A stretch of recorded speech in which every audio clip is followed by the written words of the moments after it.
najveći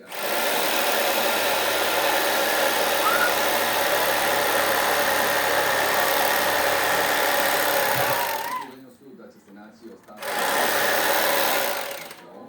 jer, kako kaže,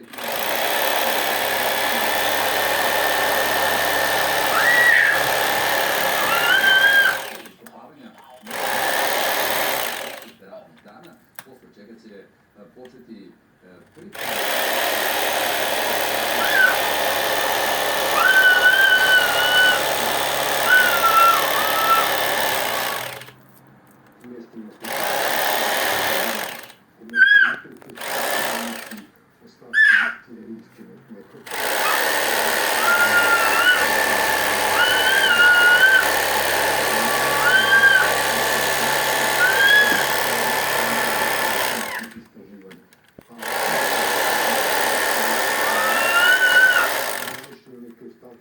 Sa početka i sredine 17. vijeka.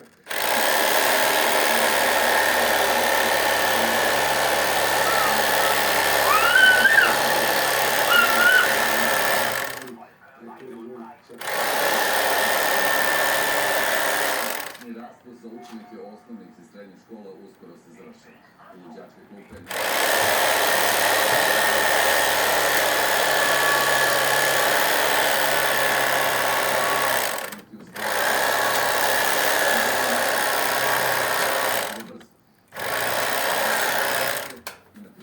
odmor u trajanju od 4 dana, odnosno od 29. aprila do 3.